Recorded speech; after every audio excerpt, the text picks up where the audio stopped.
The second to last organ of our digestive system is the small intestine.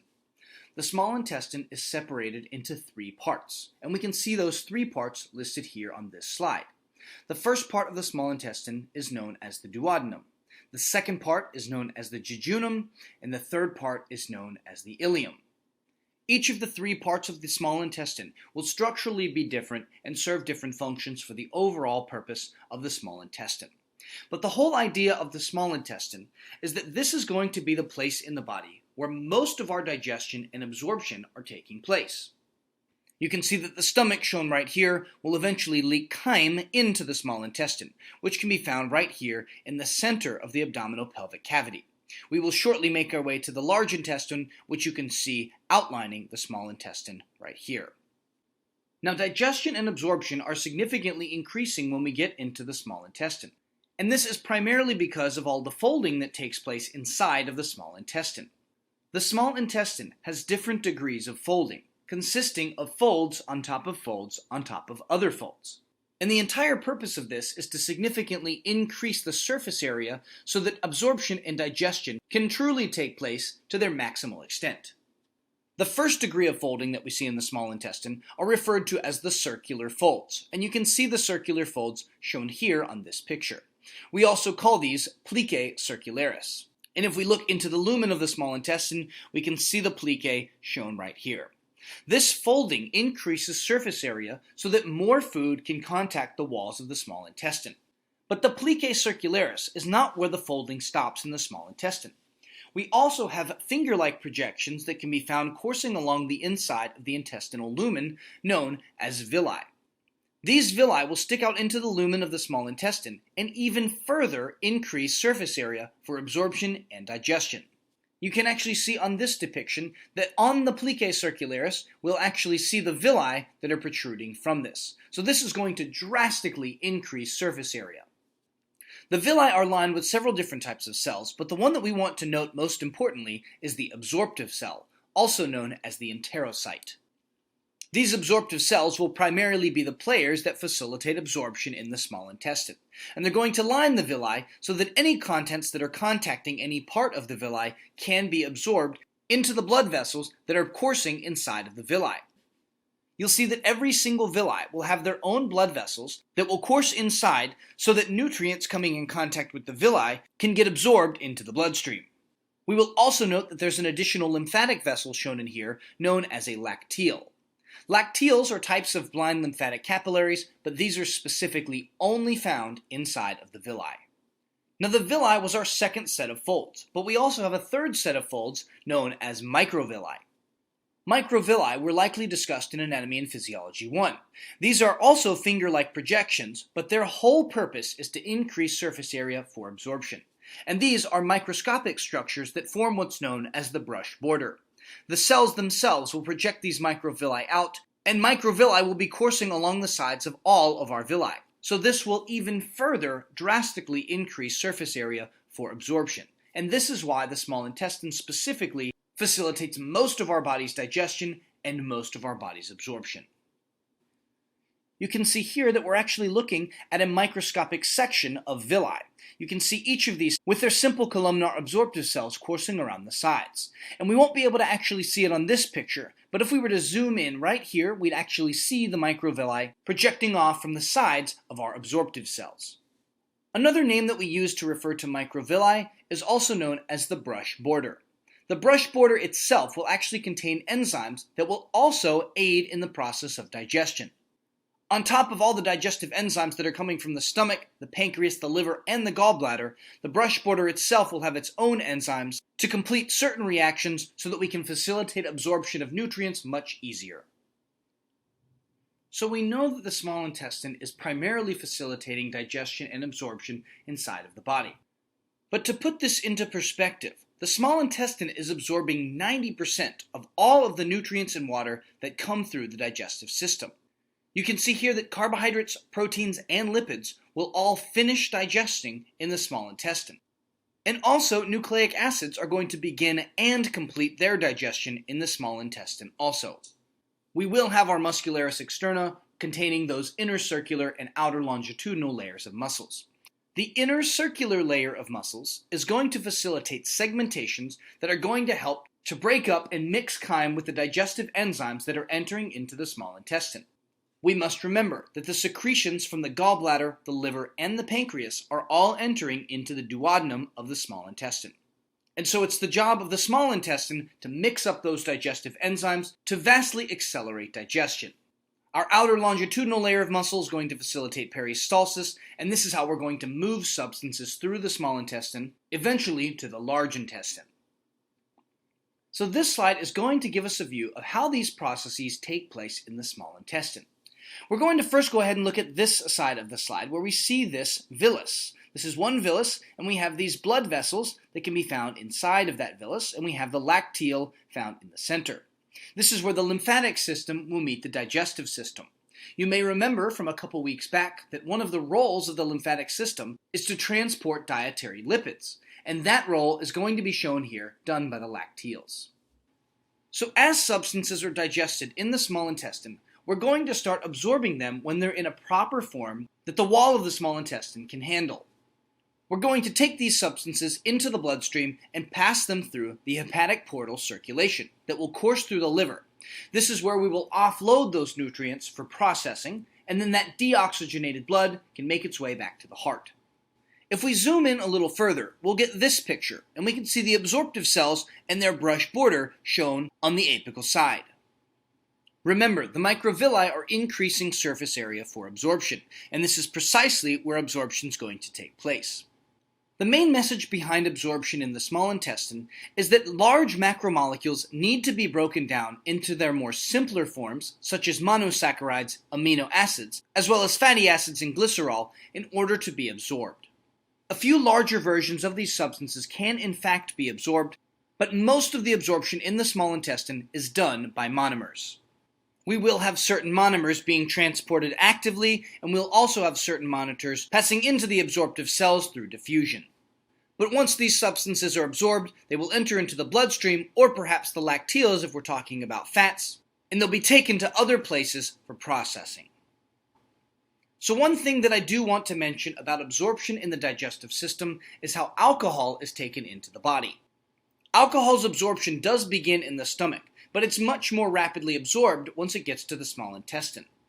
Generally, intaking alcohol with fatty foods will slow its absorption. Alcohol absorption does begin in the stomach, but once it gets to the small intestine, it's absorbed much more rapidly into the blood. By prolonging alcohol's lifetime in the stomach, more of it can be broken down before it gets to the small intestine, and that will ultimately result in a lower blood alcohol level. Malabsorption is also something that is often focused on the small intestine, as this is our primary site of absorption in the body. In the event that chemical digestion has not facilitated properly, that can prevent absorption of nutrients, as substances need to be in their monomeric forms in order to be brought into the bloodstream. If the lining of the small intestine, such as the villi and the absorptive cells, have been damaged in some way, of course we won't be able to facilitate absorption if those structures aren't there. And in the event of a loss of intestinal motility, that will significantly decrease mechanical digestion and prevent the mixing of digestive enzymes with the chyme entering into the small intestine. If we don't have that mixing, substances will not be chemically broken down. And that can also, along with these other two, lead to malabsorption in the small intestine. So the last component of the digestive system that we're going to mention is the large intestine. The large intestine gets its name because its diameter is much greater than that of the small intestine, but it's in fact actually much shorter than the small intestine is. The small intestine is generally over 20 feet long, while the large intestine is much, much shorter. The large intestine meets the small intestine over here at the ileum.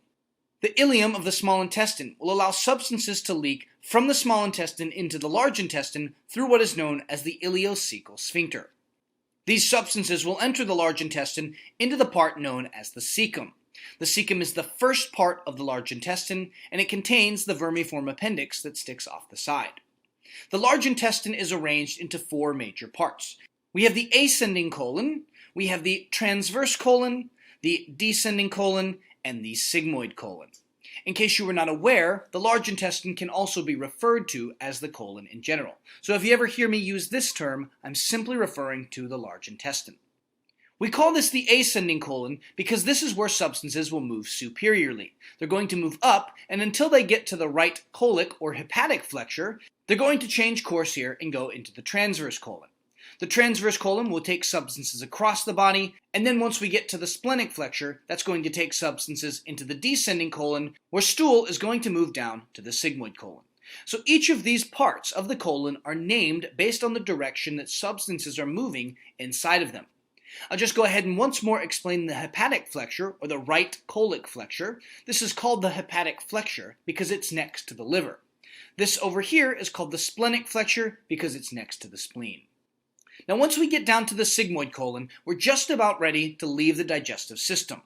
The very last part of the sigmoid colon is referred to as the rectum, and then we'll have the anus, which is going to release digested products out of the digestive system. The large intestine has a couple other structures that can be found along it, so we're going to go over those next. First and foremost, you can see this little line that courses along the large intestine. That structure is referred to as the tinea coli.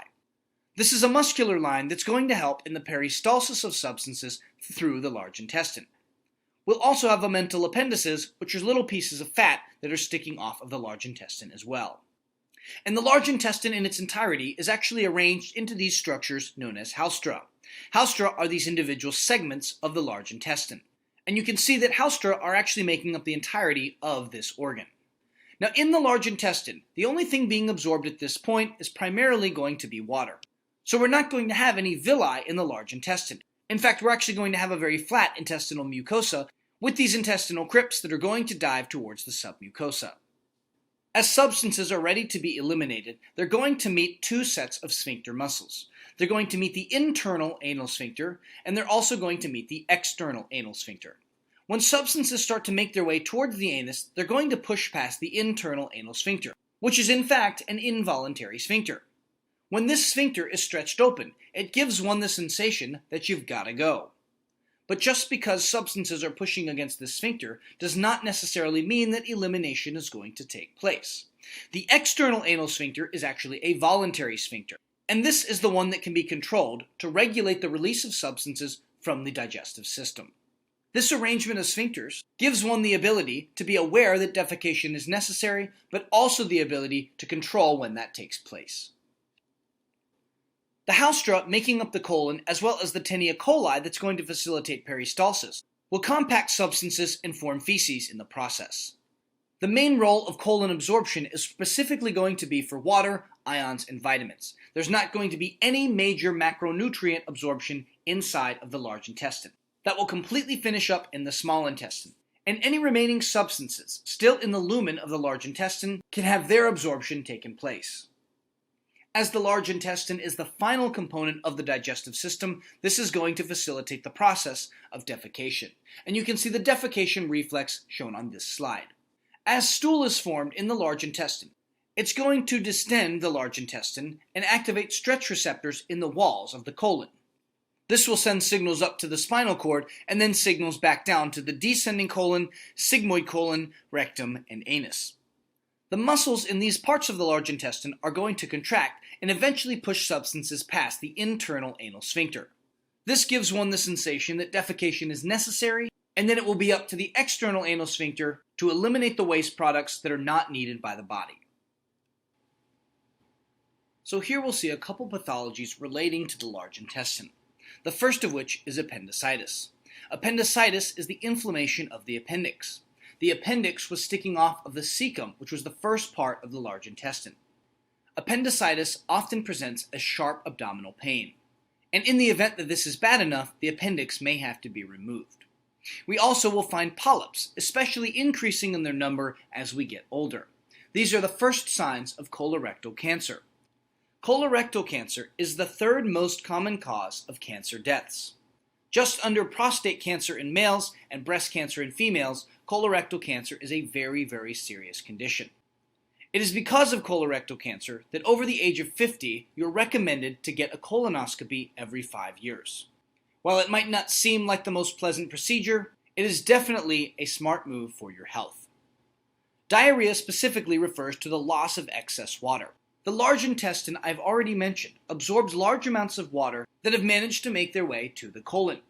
In the event that substances are passed too quickly through the large intestine, water will not be absorbed adequately and diarrhea can progress. On the other hand, constipation is the exact opposite. Constipation refers to substances getting stuck or spending too much time in the large intestine. Too much water is extracted from the stool, and it can be very difficult to eliminate those waste products that have been compacted by the colon. Lastly, diverticula refer to pouches that form in the small intestine. Stool can get stuck in the diverticula, and if bad enough, it can actually turn into diverticulitis. Diverticulitis is when the diverticula become infected by the stagnant stool that is sitting in the large intestine. Excessive growth of bacteria takes place, and this can cause a lot of issues to large intestinal health. We also find lactose intolerance, inflammatory bowel disease, and irritable bowel syndrome as other disorders that relate to the digestive system. Lactose intolerance is a condition in where the absorptive cells in the small intestine do not produce enough lactase, which is the enzyme that breaks down lactose. And bacterial fermentation of that lactose that's undigested results in the production of gases. Inflammatory bowel disease can be separated into two types. We have Crohn's disease and we have ulcerative colitis. Both of these are chronic inflammatory disorders. Ulcerative colitis primarily affects the large intestine, while Crohn's disease affects both the large intestine and the small intestine. Unfortunately, the cause of these conditions is still unknown, and therefore there is no treatment to treat either Crohn's or ulcerative colitis. There are medical recommendations, however, no cures have been posed for IBD thus far. We'll also have irritable bowel syndrome, also known as IBS. You or somebody you know might actually have IBS, and if you do, you'll know how painful this condition is. This condition is often characterized by pain in the belly, gas buildup, diarrhea, and constipation. So to finish up this body system, we're going to mention a few of the results that aging takes on digestion. Specifically, as we age, we tend to secrete less digestive enzymes, and we often tend to see less intestinal motility. The loss in motility is often caused by the loss of strength in muscular tissue along the digestive system. And decreased digestive enzyme secretion often results in less digestion than when we were young. So the digestive system often takes a backseat to other systems such as the cardiovascular system and the respiratory system. However, we have to keep in mind that if it was not for the digestive system, there would be no energy production in our body at all. It is the digestive system that takes in food from the external environment, breaks it down into a form that we can absorb, and then facilitates its transport into the bloodstream, where it can then go and be processed for energy. The digestive system will be almost primarily responsible for bringing water into our body, and it's also going to be extremely vital in taking in essential vitamins and minerals. Each of our other systems will derive its energy from the nutrients that come in from the digestive system. That will conclude our presentation on the digestive system. If you have any questions about this chapter, please let me know. I will see you all in chapter 25 when we will go over metabolism.